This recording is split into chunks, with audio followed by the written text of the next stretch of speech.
Cranky Motorsports here, another Bel Air update. I've been thinking about this and thinking about this all day long. I was going to buy more parts, and I said, I bet I can make this work with the parts I have. So, for those of you that don't think prayer works, and whatever your religion, I'm a Christian, I was raised a Christian, and I believe that God really pays attention to people that pray. So, take it for what you want. I was thinking about this and thinking about this, trying to figure out a way to make it work. I was going to buy another one of these brackets. I was going to buy a new drag link. Instead, I just looked at it for a while and I said, if I put the brackets, instead of being on the bottom of the kingpin, I put them on the top of the kingpin. Drag link is the same, or the pitman arm, sorry. The tie rods are the same one that I had before going over there. I just moved everything from the bottom of the kingpin to the top of the kingpin. And I had to cut off about 1.75 inches off of my drag link. And I was trying to figure out how I could do that safely. I was going to cut it in the middle and re-weld it. And again, right now, I don't have gas for my welder. I don't want to flux core this thing.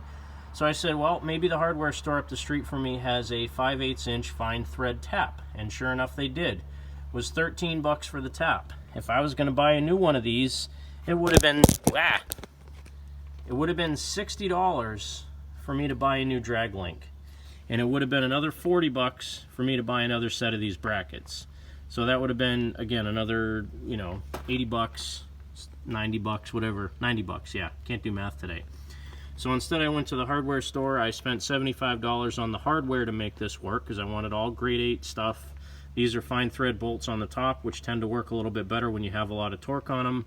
Bottom ones are 1/2 inch coarse thread, but these have nylock nuts and lock washers on them.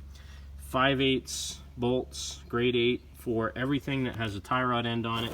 And I did have to use some short little spacers in here to get the tie rods high enough to clear the spring. So I have about 1 inch of clearance under both sides of the tie rods. Let me put you all up on my tripod here. This is just one of those things. A week and a half ago, I was ready to give up on this thing. And now, just by thinking about it, and again, a little bit of praying, which I think works, whether or not you believe it does, that's your personal choice. This is the steering wheel.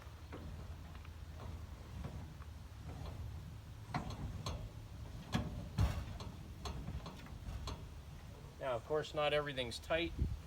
I don't know if I have stops for everything right now. It looks like the steering can just kind of go wherever it wants to go, so it turns a little bit too far in one direction or the other, or both. I got to snug everything up, but again, a week ago, I was going to give up on this thing.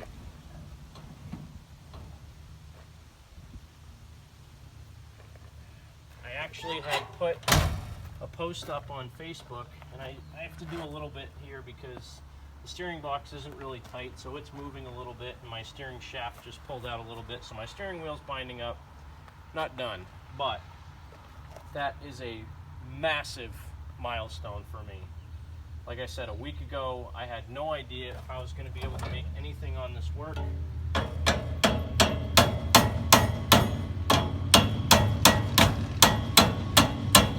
Sorry about that. Steering, the whole shaft and everything's moving, obviously. Because right now, there's really only one bolt holding the whole steering box on this. I got to put more on it, but it works. I have steering. I'm ecstatic, I'm grateful, I'm happy, I'm blown away that this works as well as it does. So, there you go. If you ever want to take a 53 Chevy Bel Air, put a 51 Chevy truck, drop I-beam front end in it, and you need to make the steering work, those brackets you can buy for a Chevy from Speedway. You can buy the tie rods and the drag link all custom length from Speedway. That is a Monza steering box that I bought off of eBay.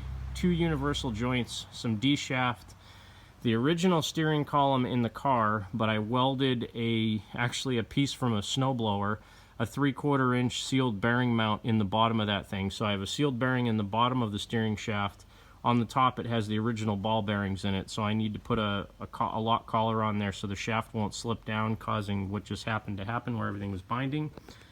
But I mounted everything on top of the spring, and it freaking works. I can't believe it works. Now I got to figure out where I can put my shock on the driver's side. Maybe I can, I don't know, maybe I can mount the shocks outboard. I don't know, but I think I'm going to have to find some way to put a stop on this so the steering doesn't turn quite so far. Not exactly sure how I'm going to do that, but that's a minor issue compared to everything else I had to do. I mean, realistically, if it turns too far, it turns too far. I'll have to know not to turn it that far. Or maybe I can weld a stop on the bottom of both of these or something, I don't know, so it won't turn so far. I'll cross that bridge when I get there. This was the big part. I am super happy. So now when I turn my nice metal flake steering wheel, because you got to have a metal flake steering wheel if it's a gasser, I actually have steering. That makes me super happy. Super happy. Ah, I'm so happy. I have steering.